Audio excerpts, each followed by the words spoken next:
Unang vlog ni Sir Paul pag-uwi niya galing Malaysia. Bahay ng K-Sisters, kamusta na kaya? Sa latest vlog ni Pugong Biyahero mga ka-PB galing Malaysia ay una niyang pinuntahan ang bahay ng K-Sisters sa Davao. Pinaalam din ni Sir Paul sa ating mga taga-subaybay niya na sila lang muna ni Madam Yula at Peter Paul ang kasama niyang mag-vlog.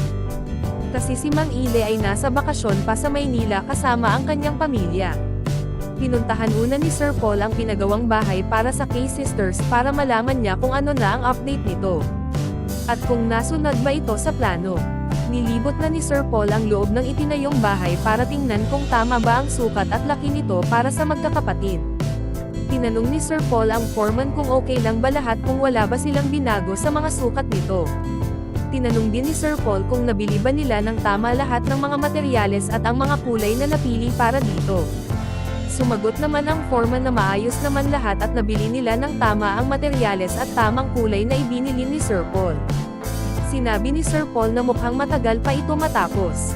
Sabi naman ng foreman na hindi masyadong matagal. Tinanong ni Sir Paul ang foreman kung kailan ang tansya mo bago matapos ito. Sumagot naman ang foreman na 3 linggo na lang at matatapos na ito. Pinakita din ni Sir Paul sa video ang iba pang parte ng bahay para naman makita din ng kanyang mga tagapagsubaybay. Pagkatapos kinausap ni Sir Paul ang foreman. Ibinahagi niya sa foreman na may nababasa siyang mga negatibong komento at meron din namang positibo. Nais ipaintindi ni Sir Paul sa viewers na naintindihan niya na meron talagang may gusto ng mas higit pa na disenyo. Ipinaunawa ni Sir Paul na higit nino man ang mga panday ang may alam sa ginagawa nila sa bahay. Sinabi rin ni Sir Paul na malaki ang tiwala niya sa mga panday kasi subok na niya ang mga ito. Marami na silang proyekto, bahay at gusali na ang mga panday na ito ang may gawa. Sa kabila ng mga negatibong komento nagpapasalamat pa din si Sir Paul sa mga nagsasabi ng positibo sa mga panday. Dagdag pa ni Sir Paul na iba talaga ang nakikita nyo sa video kaysa makita nyo sa personal. Sinabi din ni Sir Paul na napakalaki ng bahay at sobrang ganda. Ipinaalam din ni Sir Paul sa foreman na pagkatapos ng bahay ay may nakalaan siyang iba pang bahay para ipatrabaho sa mga panday.